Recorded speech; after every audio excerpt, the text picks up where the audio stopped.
Most people think wood carving is defined by the sound of steel meeting grain. First, the tap of the mallet, then the cutting edge of the chisel of a curl of wood falling away. But actually, the most important moments in the studio happen in total silence. It is not the cut that shapes the work, it is the stillness that follows it. Today, I want to explore the breadth of the studio and the sacred pulse between the two cuts.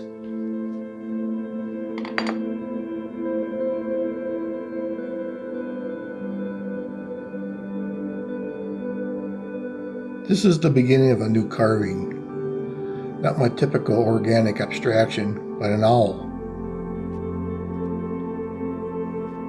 To the side is the rough cut form with the larger body that is still heavy and undefined. But here today in my hands, I am starting a new study of the head.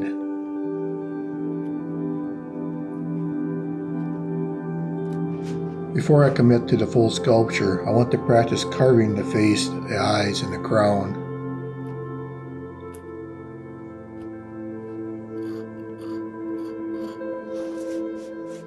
I'm using a double bevel chisels for a start in the study. They give me the ease and control and not the force. They allow me to enter the grain rather than fight it.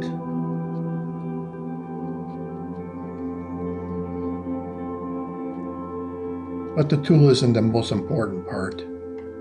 What matters is what happens after the blade leaves the wood.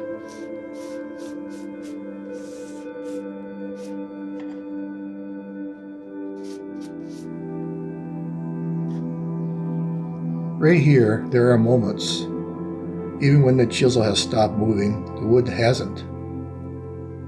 Wood fibers compress under pressure. When the steel is lifted, it expands slightly. Then they will settle again. If you cut again in haste, you miss that shift. You remove material based on what the wood looked like under stress, not what it actually is. So I wait. Not because I'm unsure, but because I'm listening.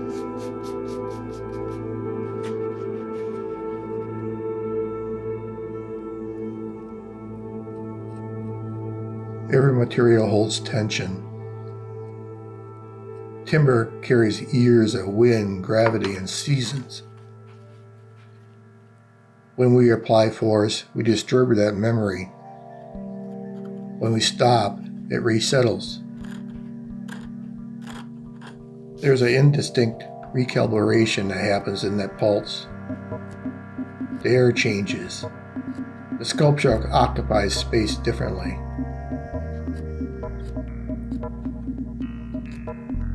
If you watch closely, even your breathing changes. The studio has a pulse. And if you carve in rhythm with that pulse, the work begins to breathe on its own.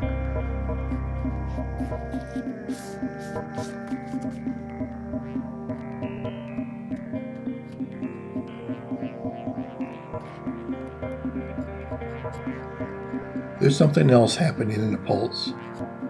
Your mind shifts. When we rush, we carve from ambition. When we pause, we carve from observation. Because ambition removes wood, observation reveals unforeseen form. In this owl's face, especially around the eyes, a fraction of a millimeter changes everything. Too deep and the expression collapses.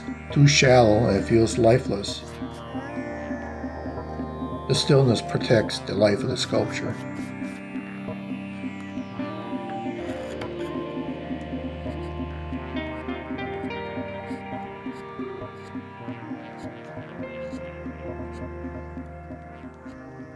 This larger form will demand patience. The wings are already blocked out. The body is still heavy. There is power in the mass right now, but no breath yet.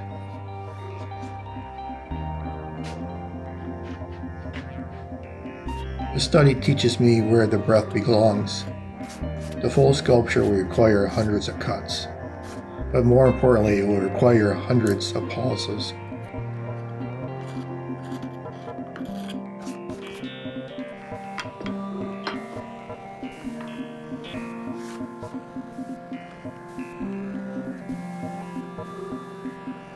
If you create in any form, be it painting, writing, or building, or even conversation, you already know this space. The space after you speak. The silence before you respond. The moment when something settles and reveals its own true shape. Most people rush past it. But that is where the work begins becoming honest. In carving, the stillness between cuts is not empty, it is active. It is shaping you as much as you are shaping the wood.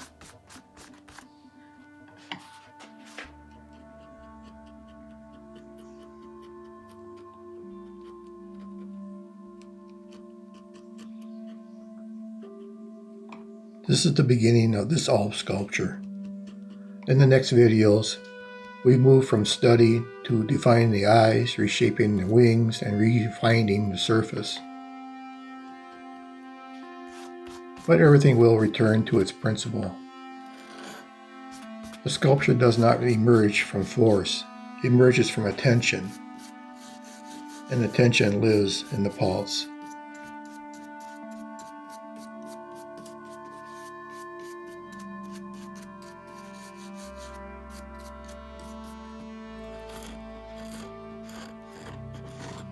If this way of working resonates with you, I invite you to continue the conversation in this video that I should have above.